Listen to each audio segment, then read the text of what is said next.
Bonsoir à tous, ravi de vous retrouver sur Monaco Info. Un regard, une attention, un sourire. Derrière un masque aujourd'hui, c'est le retour à la vie qui continue. Comment gérer au mieux cette période charnière? Se contenter, pourquoi pas, de petites choses, tendre vers la puissance de la joie. Le sociologue, maître S. Bonheur, Frédéric Lenoir, nous rejoindra à la fin de ce journal pour évoquer cette crise exceptionnelle et la vie d'après, bien sûr. Et puis dans cette édition, comment ne pas revenir sur la fin de l'aventure pour le quadruple champion du monde, Sébastien Vettel chez Ferrari, en fin de saison, laissant ainsi le champ un peu plus libre encore à notre Charles Leclerc national. L'expert en Formule 1, au journal de l'équipe, Eric Bilderman sera avec nous dans un instant. Et puis dans 15 jours, nous aurions dû être en pleine émission veille de Grand Prix à Monaco, sur Monaco Info, bien évidemment. Alors, gros plan ce soir sur la société Inceptive Concept, qui habituellement, à la maison, en principauté, comme sur 2/3 des Grands Prix de la saison, et sur la planète entière, gère les hospitalités, c'est-à-dire l'organisation des voyages, des activités à l'intérieur ou à l'extérieur des circuits. Laurence Cellario sera avec nous dans un instant. Mais sans plus tarder, comme le veut la tradition, avec vous, Sandrine Nègre, le point info du jour. Bonsoir à vous. Bonsoir Christophe, bonsoir à tous. La semaine est marquée par la reprise progressive des cours.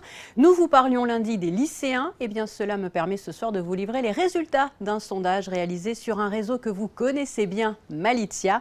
À la question « Vos enfants ont-ils repris l'école ?», 41 personnes ont répondu non, car ils font partie des classes qui ne reprennent pas. 13 personnes ont spécifié qu'ils reprenaient le 25 mai. Il s'agit pour rappel des CP et CM2 au primaire. 7 parents ont répondu oui, ils ont repris et ont été heureux de retrouver leurs amis. 2 parents ont coché non, car ils ne souhaitaient pas que leurs enfants reprennent les cours. Et puis Sandrine, les musées, pas encore ouverts, on le sait, mais cela ne les empêche pas, en tout cas, de travailler sur les prochaines expositions. Et oui Christophe, je vous parlais à l'instant des scolaires. Eh bien, ils pourront découvrir, tout comme les adultes, dès le mois de juillet, l'exposition Immersion au musée océanographique, un voyage immersif à l'autre bout du monde sur la Grande Barrière de Corail. 2 informations, Sandrine, sportives à présent. Avec le Vendée Globe qui se prépare dans un contexte particulier, vous l'imaginez, mais la date a été arrêtée. Le départ aura lieu le 8 novembre. Les regards monégasques se tourneront en particulier vers un homme et un IMOCA que nous connaissons bien, Boris Herman à bord du Malizia 2. Boris Herman est donc inscrit et il s'agira de sa première participation. Restons effectivement dans la thématique sportive, mais sur terre, avec l'annonce officielle aujourd'hui de l'annulation du jumping international de Monte-Carlo Longines Global Champions Tour. Les organisateurs donnent rendez-vous en 2021.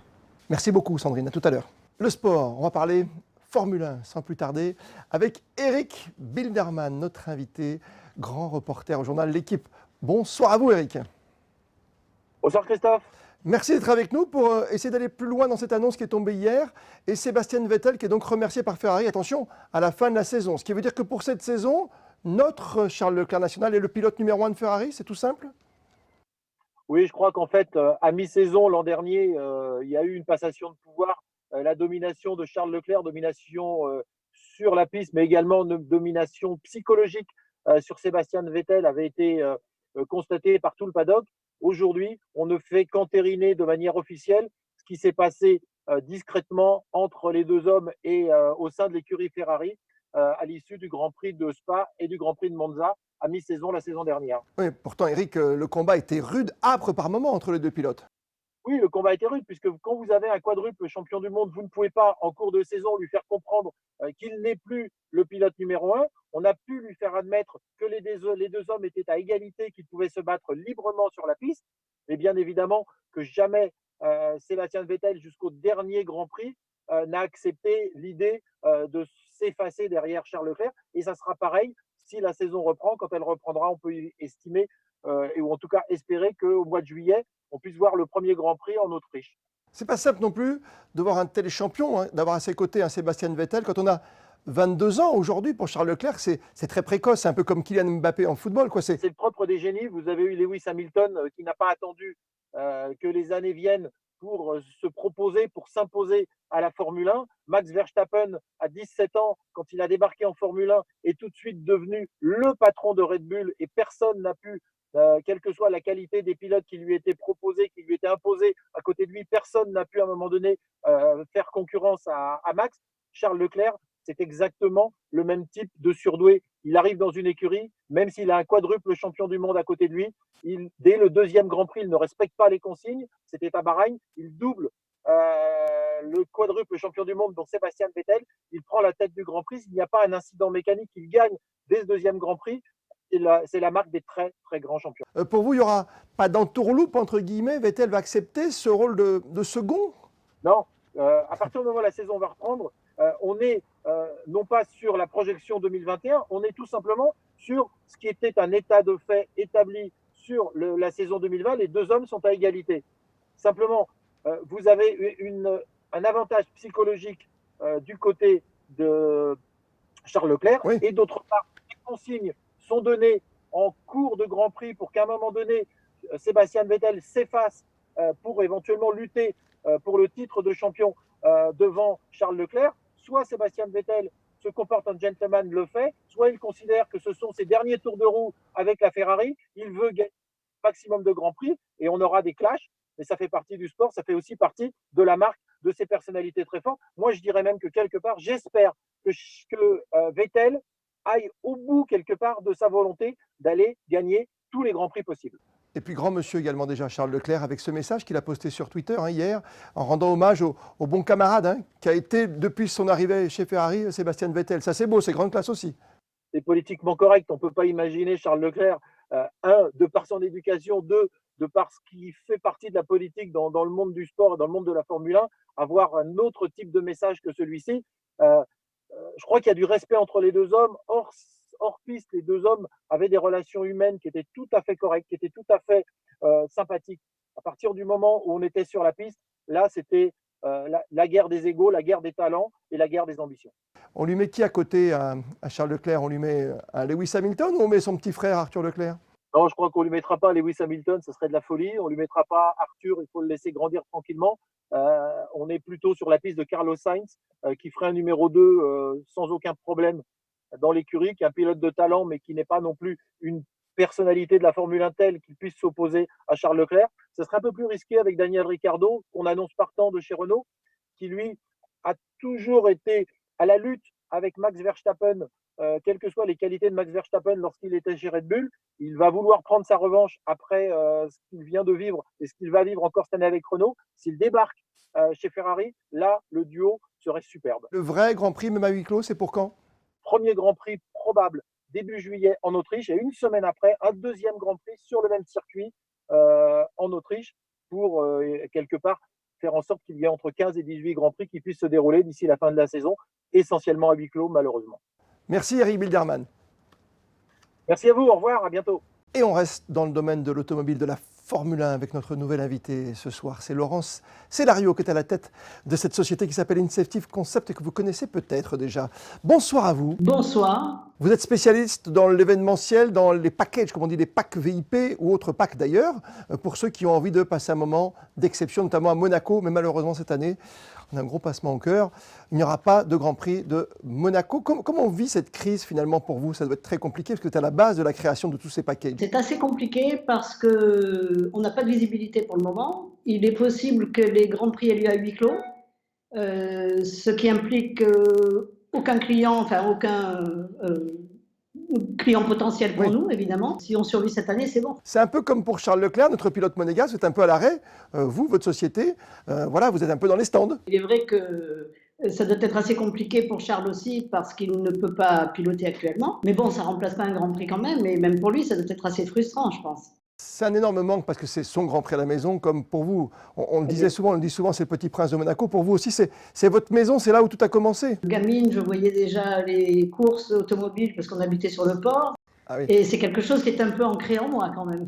Puis on est tous pareils, hein, Laurence. Évidemment, il y a ce petit pincement au cœur de ne pas pouvoir être là, supporter Charles Leclerc et vivre ce Grand Prix comme chaque année, là, comme vous d'ailleurs, sur le port de Monaco. On vit quand même une période incroyable. Ouais. Tout le monde s'en souviendra toute sa vie. Comment on travaille finalement sur l'avenir? Parce qu'on le sait, vous l'avez dit, logiquement, les Grands Prix, comme le Grand Prix d'Autriche, on a parlé avec Eric Biderman il y a un instant sur Monaco Info, sera donc un Grand Prix à huis clos, même pas de journalistes. Comment on se projette pour l'année suivante? Est-ce que ça nous donne encore d'autres idées pour se battre, justement? Vous avez raison, il n'y aura peut-être pas de journalisme, mais il devrait quand même y avoir la télé Oui. sur les Grands Prix à huis clos. S'il y a la télé, ça veut dire qu'on peut quand même travailler sur une plateforme digitale et en faire profiter nos clients. De quelle façon? Donc, nous, on est en train de travailler sur une plateforme digitale en prévision du Grand Prix à huis clos, afin de pouvoir faire participer nos clients en live sur une application pour qu'ils ne perdent pas pied avec tout ce qui se passe en Formule 1. Mais ça veut dire quoi? Il y aura un résumé de la course, il y aura peu de tourisme autour, qu'est-ce qu'il y aura? On implique un ancien pilote automobile qui commentera les qualifications et il sera en live avec nos clients. Donc ça permettra une interaction entre nos clients qui verront, comme on se voit actuellement, au travers d'un écran, mais qui pourront profiter de parler directement au pilote. On travaille là-dessus, on travaille sur plusieurs choses, y compris une carte de fidélité. Ça veut dire que si je suis tous les Grands Prix par votre intermédiaire, j'ai droit à un Grand Prix gratuit l'an prochain à Monaco? Peut-être, oui. Sur votre carte de fidélité, Laurence, hein? Carte de fidélité, c'est ça. Vous êtes fidèle évidemment au Grand Prix Monaco. Ça sera pensé différemment quand même. Votre savoir-faire vient de Monaco, c'est quand même quelque chose qui est important aussi parce que vous l'avez développé dans le monde entier. Il n'y avait aucune agence de voyage qui développait des produits sur les Grands Prix. C'est-à-dire avion, bateau, hélicoptère, appartement, terrasse. Les services, tout. Il y avait beaucoup d'agences qui faisaient de l'événementiel sur Monaco, mais très peu d'agences qui faisaient d'autres Grands Prix que Monaco. Et voilà, et c'est comme ça qu'on a créé, qu'on a développé et qu'on s'est installé dans ce petit siège sympathique. Et donc maintenant, vous êtes partout à travers le monde? Ou presque? Pas partout. Ou presque. Pas partout. Mais enfin, on fait, sur la saison, on fait 14 ou 15 Grands Prix par an. C'était formidable de faire le point avec vous. C'est vrai qu'on a un petit pincement au cœur quand on évoque le Grand Prix de Monaco, que ce soit pour Charles Leclerc ou pour vous, évidemment, sur le côté économique de la principauté, cette absence de Grand Prix cette année au mois de mai. On vous dit à très vite. Travaillez bien sur ces Grands Prix virtuels, comme Charles pilote très bien en ce moment. Et puis on se retrouve l'an prochain, évidemment, avec tous vos invités ici en Principauté de Monaco. Merci, Laurence Cellario. Avec plaisir. Merci beaucoup à vous. Bonne soirée. La vie économique a réinventé pour beaucoup. Les petits commerçants ont déjà retrouvé un peu de leur clientèle en restant très vigilants. Comme vous avez pu le constater ce matin, Vanessa Dessy. Et oui Christophe, nous connaissons dorénavant les gestes barrières, mais qu'en est-il du protocole spécifique au sein d'une boutique de vêtements? Nous allons poser tout simplement la question, Pauline. Le problème qui se pose aujourd'hui, c'est le fait de toucher les matières, les articles. Comment réagissent les clients aujourd'hui? En fait, les clients, ils se précipitent sur la paroi. Déjà, elle est très attrayante. Donc, en fait, ils ont vraiment l'habitude. L'avant-confinement, c'était vraiment de toucher le coton, toucher tout ça. Mais je ne les interdis pas. Si vous voulez, on a une paroi. Ils peuvent toucher. Il n'y a aucun problème. J'isole les chemises. Et après, je les passe à la vapeur à plus de 60 degrés. Comment ça se passe pour les échanges ? Alors, on n'a pas eu encore trop le cas des échanges depuis lundi 4 mai, parce qu'on a un système qui est très bien établi. On note les tailles des clients, en fait. Donc, du coup, c'est à chaque fois la même taille. Donc, on n'a pas trop ce problème-là des échanges pour l'instant. Et côté essayage, j'imagine que c'est la même procédure ? Exactement, c'est la même procédure. Ils peuvent essayer, ils peuvent faire comme d'habitude, mais on s'occupe justement de désinfecter la cabine et aussi désinfecter les articles qu'ils ont essayés. Face à tant de contraintes, comment réagissent réellement les clients ? Bizarrement, ça va, en fait. Je m'attendais vraiment à beaucoup plus de réticence, beaucoup plus Ils attendent pas vraiment dehors. C'est vraiment, ils sont vraiment contents d'être là et ils n'ont pas peur, finalement. Donc nous, on prend les précautions qu'il faut et comme ça, je pense qu'ils se sentent à l'aise. Merci Pauline. Avec plaisir. Et côté paiement, la carte bancaire, mais surtout le sans contact est conseillé. Et oui, Christophe, il est considéré aujourd'hui comme un geste barrière. Et depuis quelques jours, faut-il le rappeler, on peut désormais, Vanessa, l'utiliser, cette carte, jusqu'à 50 €, bien évidemment.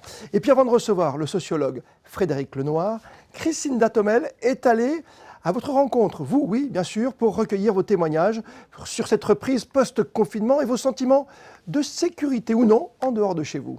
Tout est fait pour qu'on se sente bien, il y a des masques, il y a des gels, tout est fait pour qu'on continue et qu'on recommence à faire nos courses et à utiliser tous les commerces de la principauté. Tout le monde porte un masque, tout le monde fait attention, tout le monde garde ses distances. Il y a des règles pour rentrer dans les magasins, il faut porter un masque, donc c'est assez rassurant quand même. Il y a quand même toutes les conditions réunies pour se laver les mains correctement. Bon, après, je suis infirmière, donc déjà, je me sens déjà bien en sécurité. Est-ce que tu as peur de retourner à l'école ou est-ce que tu te sens en sécurité à l'école? Ben non, parce qu'on sera en demi-groupe, demi-journée et qu'on portera des masques. On a mis à disposition un plexiglas. Il y a en tout cas une distance de sécurité qui est obligatoire. Et après, il y a les gels. Ils demandent des limites à limiter les personnes dans les magasins. Dans les restaurants, on ne peut pas être plus de 2 ou 3. Enfin, voilà. Quand je vais à Monaco, je suis tranquille. J'ai un enfant aussi de 10 ans, on se promène beaucoup à Monaco et personnellement, je me sens très en sécurité à Monaco. Est-ce que les gens jouent le jeu? Oui. Bon, il faut attention. Il y a quelques dérapages, mais ils ne sont pas habitués, c'est normal. Mais les gens font beaucoup attention quand même. On est tranquille. Tranquillité, sérénité ici en principauté de Monaco. On vient donc de s'en apercevoir avec ces témoignages. On va retrouver Frédéric Lenoir, le sociologue, bien connu évidemment. Bonsoir à vous. Bonsoir. On est ravis de vous avoir avec nous ce soir parce qu'on est en plein déconfinement progressif. On a l'impression qu'on a un petit peu comme ce mot, déconfinement qui n'existe pas vraiment quelque part. On est là aussi dans le domaine du progressif au niveau de la recherche de notre équilibre et peut-être même d'un certain bonheur aujourd'hui. Je crois qu'il faut qu'on apprenne de plus en plus à être heureux dans un monde imprévisible et chaotique. Il faut qu'on s'habitue à vivre en tant qu'individu dans un monde dans lequel finalement on ne peut plus nécessairement avoir une emprise et du coup ça nous renvoie à nos capacités d'adaptation et de souplesse. C'est pour ça que les gens qui s'en sortent le mieux sont les gens qui savent s'adapter. Je crois que le bonheur, il est à l'intérieur de nous, dans notre capacité mentale, intellectuelle, spirituelle, à nous adapter à des situations nouvelles. D'accord, c'est un petit traité de vie intérieure pour, évidemment, parodier un de vos ouvrages. Mais on a l'impression que le confinement a duré très longtemps et qu'on s'attendait presque à une explosion de joie. Et on l'a vu, aujourd'hui, des petits plaisirs, c'est quoi? C'est comme d'aller dans un magasin tout à l'heure, comme Vanessa Dessy, qui est allée pour Monaco Info, juste voir des gens consommer à nouveau. Mais je crois que beaucoup de gens ont aussi peur du déconfinement. Les gens, ils ont un peu peur, ils se sont habitués aussi. Vous savez, le plus dur, c'est de sortir de ses habitudes, c'est de sortir de sa zone de confort. Et donc, ça a été dur de se confiner parce qu'on est sorti de toutes nos habitudes de vie, mais c'est dur de se déconfiner aussi parce qu'on a pris d'autres habitudes. Il y a un cocon dans le confinement. Et donc, retourner dans le monde extérieur, c'est entre guillemets, pour beaucoup de gens, se remettre en danger, etc. Donc, ils sont hésitants. Oui, parce qu'on voulait parler de puissance de la joie quelque part, la joie de ressortir dans ce déconfinement progressif. Nos joies, elles changent. Donc, on avait des joies qui étaient liées à nos activités extérieures, à tout ce qu'on pouvait faire, etc. Puis d'un coup, on s'est retrouvé chez soi. Il a fallu retrouver d'autres choses qui nous nourrissent intérieurement, qui nous donnent du plaisir et de la joie. On a développé peut-être, pour certains en tout cas, d'autres choses qu'on n'avait pas le temps de faire dans notre vie habituelle. Et puis maintenant, il faut se réhabituer, mais je pense que la joie, elle n'est pas si facile parce que quand on sort avec des masques, dans un monde un peu anxiogène et tout, pendant quelques semaines, ça ne va pas être si simple. C'est compliqué quand on ne peut pas prendre quelqu'un dans ses bras. Je pense à nos aînés, pas avec leurs petits-enfants. Je pense même dans des relations, simplement même dans le couple. Ce n'est pas facile de temps en temps quand l'autre voyage, par exemple. Oui, moi, je vais aller voir ma mère, par exemple. Ça fait plus de 2 mois qu'elle a pu voir personne dans sa maison de retraite. Mais on m'a déjà prévenu que je ne pourrais pas l'approcher à plus de 2 mètres et que je ne pourrais pas l'embrasser. C'est quand même terrible. La joie, elle ne va pas être là tout de suite, mais qu'il faut essayer déjà de garder la sérénité.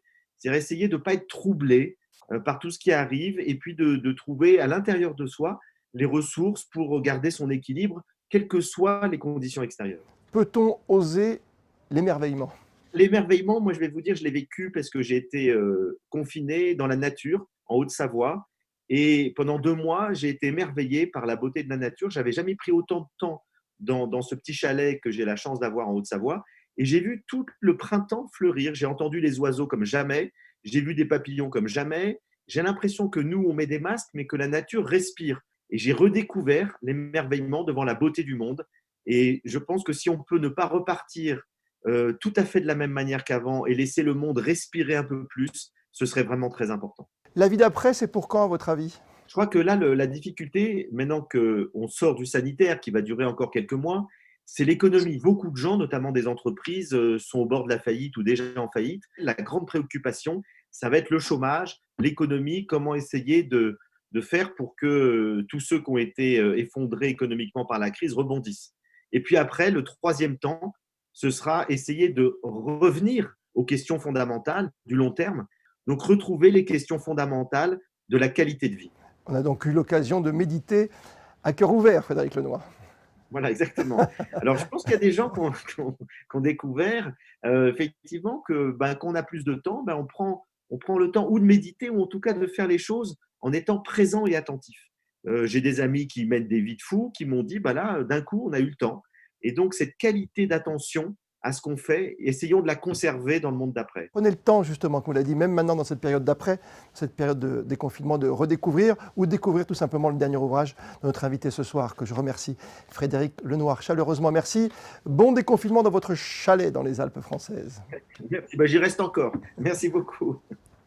Et comme tous les soirs, vos images, vos ressentis, c'est le réseau Malitia. Alors continuez à nous envoyer vos photos, vos vidéos. Regardez-vous.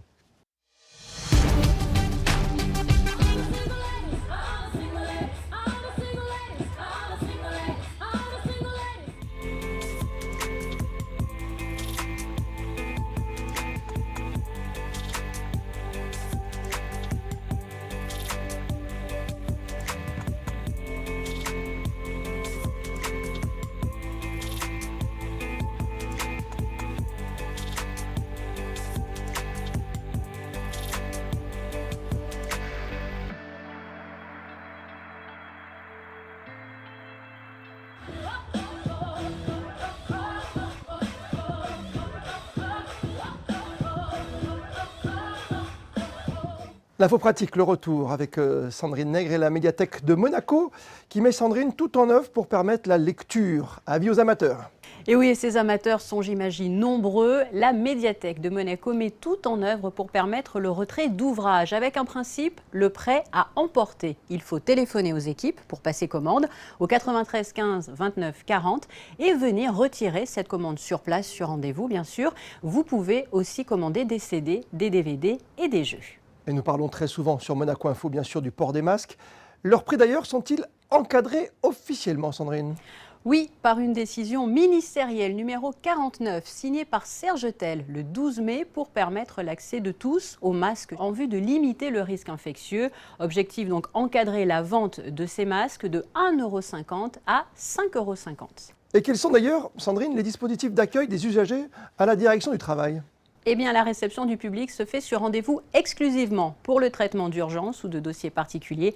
Car pour toute autre demande, il faut privilégier les relations dématérialisées via les contacts suivants, par exemple, 2 numéros de téléphone, le 2 x 98 86 59 ou le 2 x 98 88 14. Alors, on va regarder la météo de ces prochaines heures. C'est important aujourd'hui, Sandrine.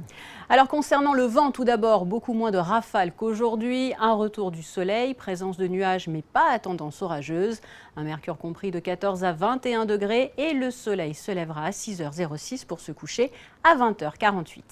Et demain, on fêtera les Mathias. Merci également à toutes nos équipes qui, chaque soir, vous le savez, font leur maximum, comme vous d'ailleurs, pour nous tenir informés, et ce, depuis le début de cette crise sans précédent.